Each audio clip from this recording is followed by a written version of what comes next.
যুক্তরাষ্ট্র, কানাডা ও মেক্সিকোয় বিশ্বকাপ শুরু হতে আর বাকি মাত্র ৩ মাস। ঠিক এই সময়ে মধ্যপ্রাচ্যে চলছে চরম উত্তেজনা। ইসরায়েল ও যুক্তরাষ্ট্রের হামলার জবাবে উপসাগরীয় অঞ্চলে মার্কিন মিত্রদের ওপর পাল্টা হামলা চালাচ্ছে ইরান। এমন পরিস্থিতিতেই প্রশ্ন উঠেছে, ইরান কি ২০২৬ বিশ্বকাপে অংশ নেবে? বিষয়টি নিয়ে মার্কিন প্রেসিডেন্ট ডোনাল্ড ট্রাম্পের অবস্থান বেশ আক্রমণাত্মক। সম্প্রতি পলিটিকোকে দেওয়া সাক্ষাৎকারে তিনি সাফ জানিয়ে দিয়েছেন, ইরান ফুটবল বিশ্বকাপে অংশ নেবে কিনা সেটা তিনি একদমই পাত্তা দিচ্ছেন না। ট্রাম্পের দাবি, ইরান এখন একটি পরাজিত এবং শক্তিহীন দেশ। তাদের খেলার সুযোগ পাওয়া বা না পাওয়া নিয়ে মাথা ঘামাতে নারাজ মার্কিন প্রেসিডেন্ট।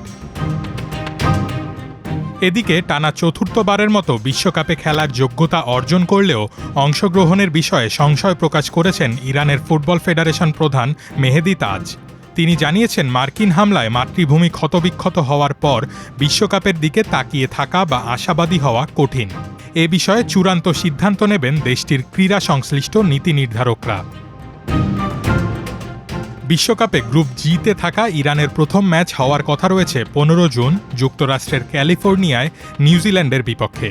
এরপর ২১ জুন বেলজিয়াম এবং ২৬ জুন মিশরের মুখোমুখি হওয়ার কথা রয়েছে দলটির।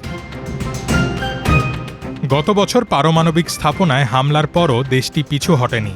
তবে বর্তমান পরিস্থিতি আরও গুরুতর। রাজনৈতিক ও সামরিক এই উত্তেজনার মাঝে ফিফার সাধারণ সম্পাদক মাটিয়াস গ্রাফস্ট্রম জানিয়েছেন, সবার জন্য একটি নিরাপদ বিশ্বকাপ নিশ্চিত করাই তাদের মূল লক্ষ্য।